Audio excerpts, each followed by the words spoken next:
ये पत्र C2 unit 3 topic शिक्षा और दर्शन, लेक्चर नंबर 21। क्वेश्चन, शिक्षा और दर्शन दोनों एक दूसरे के पूरक हैं, इस कथन की विवेचना करें। प्रख्यात शिक्षा शास्त्री रॉस ने लिखा है, शिक्षा और दर्शन दोनों एक ही सिक्के के दो पहलू हैं। दर्शन उसका सैद्धांतिक पक्ष है और शिक्षा उसका गतिशील एवं व्यावहारिक पक्ष है। दोनों एक दूसरे के पूरक हैं, एक के बिना दूसरे की कल्पना नहीं कर सकते। शिक्षा से संबंधित मूल प्रश्नों का उत्तर दर्शन ही देता है, इसलिए दर्शन को शिक्षा सिद्धांत भी माना। परंतु दर्शन का सीधा संबंध मानव के जीवन से है और जो शिक्षा के बिना इतना ही नहीं, दर्शन की 3 शाखाओं तत्व मीमांसा, ज्ञान मीमांसा और मूल्य मीमांसा का सीधा संबंध शिक्षा से। जैसे तत्व मीमांसा और शिक्षा। तत्व मीमांसा का विषय क्षेत्र संपूर्ण ब्रह्मांड है, संपूर्ण यूनिवर्स, जिसके अंतर्गत आत्मा, परमात्मा, मानव, विज्ञान, जगत इत्यादि का अध्ययन सत्य ज्ञान या यथार्थ ज्ञान का दूसरा नाम ही तत्व ज्ञान है। शिक्षा का उद्देश्य भी वास्तविकता या यथार्थ का ज्ञान कराना ही होता है। संसार का तत्व क्या है, आत्मा क्या है, परमात्मा क्या है, यह जगत क्या है, इसके सच्चाई तक पहुंचना ही तत्व ज्ञान कहलाता है, जो शिक्षा के द्वारा ही संभव है। दूसरा है ज्ञान मीमांसा और शिक्षा। दर्शन का विषय क्षेत्र ज्ञान से संबंधित विभिन्न पक्षों एवं समस्याओं का अध्ययन है। शिक्षा में भी ज्ञान मीमांसा का बहुत महत्व है। जैसे पाठ्यक्रम का निर्माण, शिक्षण विधियों और प्रविधियों, टीचिंग मेथड्स एंड टेक्निक्स का चयन करने में भी ज्ञान मीमांसा सहयोग करता है। यह बताता है कि ज्ञान कभी भी स्थिर नहीं रहता है, वह नित्य परिवर्तनशील है, हमेशा उसमें परिवर्तन होता है। तीसरा है मूल्य मीमांसा और शिक्षा। दर्शन में जीवन के प्रति दृष्टिकोण को मूल्य कहा जाता है। दर्शन जीवन के प्रति हमारा क्या दृष्टिकोण है, यही हमारा मूल्य। प्रमुख मूल्य 4 हैं: नैतिक, सौंदर्यानुभूति, सामाजिक और धार्मिक। मूल्य मीमांसा को तर्क मीमांसा भी। शिक्षा प्रक्रिया में तर्क मीमांसा का बहुत महत्वपूर्ण स्थान है, क्योंकि तर्क के द्वारा ही हम वास्तविकता के धरातल तक पहुंचने का प्रयास करते हैं। यदि तर्क ही नहीं रहे तो फिर हमारा दर्शन अधूरा हो जाएगा। इसलिए हम तर्क करते हैं, हम कहाँ से आए और हमारा यहाँ पर क्या क्या प्रमुख कर्तव्य है।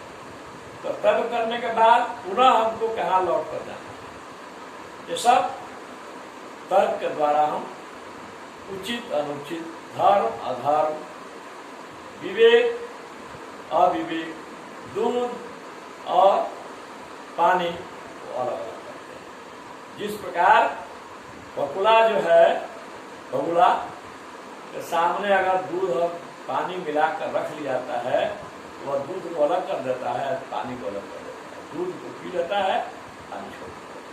उसी तरह तर्क के द्वारा हम उचित अनुचित का विभेद कर पाते हैं। तो शिक्षा प्रक्रिया में तर्क मीमांसा का बहुत महत्व है, क्योंकि तर्क के द्वारा ही हम वास्तविकता या सत्य की तह में पहुंचने का प्रयास। आइए इसको दो भाग में कर दिए हैं। दर्शन का शिक्षा पर प्रभाव, दूसरा उधर है शिक्षा का दर्शन पर प्रभाव।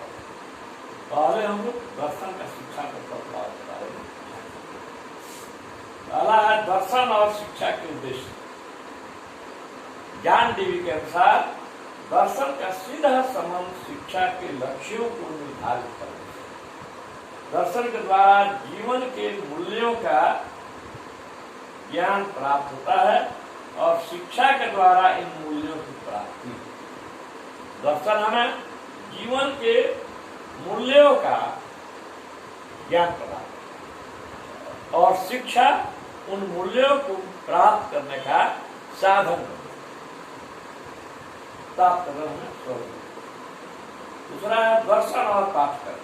पाठ्यक्रम निर्धारण में भी दर्शन का महत्वपूर्ण योगदान होता है। जैसे प्राचीन काल में आध्यात्मिक तत्वों का महत्व होने के फलस्वरूप पाठ्यक्रम में आध्यात्मिक विषयों, वेद, उपनिषद, वेदांत और धार्मिक ग्रंथों से संबंधित भी कुछ टॉपिक्स दिए थे।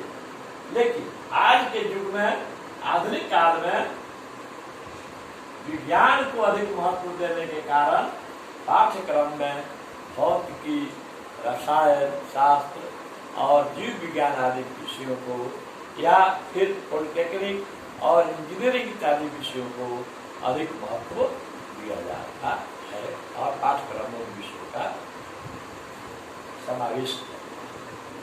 तीसरा है दर्शन और शिक्षण विधियां। जीवन के आदर्शों को प्राप्त करने हेतु शिक्षण विधियों का स्वयं और प्रयोग भी दर्शन ही बताता है, जो निम्नवत है। जैसे रूसो ने निषेधात्मक शिक्षा प्रणाली का पुरजोर समर्थन किया। निषेधात्मक शिक्षा प्रणाली है क्या क्या हमें नहीं करना है। दूसरा, फ्रॉबेल ने क्रिया पद्धति करके सीखने पर जोर दिया। मॉन्टेसरी ने इंद्रिय प्रशिक्षण पर जोर दिया। आदर्शवादी विचारक प्रश्नोत्तर, वाद विवाद इत्यादि पर जोर देते हैं। प्रकृतिवादी इंद्रियों द्वारा सीखने पर जोर देते हैं। प्रयोजनवादी प्रोजेक्ट और इकाई पद्धति पर जोर देते हैं और यथार्थवादी निरीक्षण और स्वानुभव पद्धति पर जोर देते हैं। यानी ये शिक्षण विधियां भी समयानुसार बदलती रही है। अब दर्शन और अनुशासन, विभिन्न दार्शनिक विचारधाराओं का अनुरूप अनुशासन के मुख्य तीन रूप होते हैं। एक दमनात्मक अनुशासन, जो बच्चों के दंड देने के हिमायती है। इसके अनुसार छड़ी रोकना बच्चों को बर्बाद करना है, जो कि आज का मनोवैज्ञानिक, आज के बाल मनोवैज्ञानिक शिक्षा में इसको सिरे सिखाई जाती है। पारंपरिक हमारी जो शिक्षा प्रणाली थी वह इसे प्रभावात्मक अनुशासन, यह जो है आदर्शवादी है, जागतिक मत है कि जो है शिक्षक का जैसा चरित्र होगा उसका प्रभाव उनके बाद होगा। मुक्त्यात्मक अनुशासन, यह जो है प्रकृतिवादी शिक्षा प्रणाली में है, बच्चों को स्वतंत्र छोड़ देगा। प्रकृति, अगर वे बच्चे गलती करते हैं तो प्रकृति ही उनको दंड देती है। दर्शनवाद शिक्षक बस तो उस कोटि का दार्शनिक अच्छा शिक्षक बन सकता है और अच्छा शिक्षा छात्र एक सच्चा दार्शनिक बन सकता है। शिक्षक के व्यक्तित्व में परोपकार, व्यवहार कुशलता, नैतिकता, धैर्य, आत्मविश्वास, प्रभावशीलता आदि गुणों का विकास होता है। दर्शन और शिक्षण संस्थाएं प्राचीन काल में गुरुकुल प्रणाली विकसित थी, क्योंकि उसमें अध्यात्म पर भी बल दिया जाता है। वर्तमान समय में भौतिकवादी दर्शन के कारण स्कूलों के रूप में भी भिन्न भिन्न इसके रूप लाए। आइए शिक्षा का दर्शन पर प्रभाव।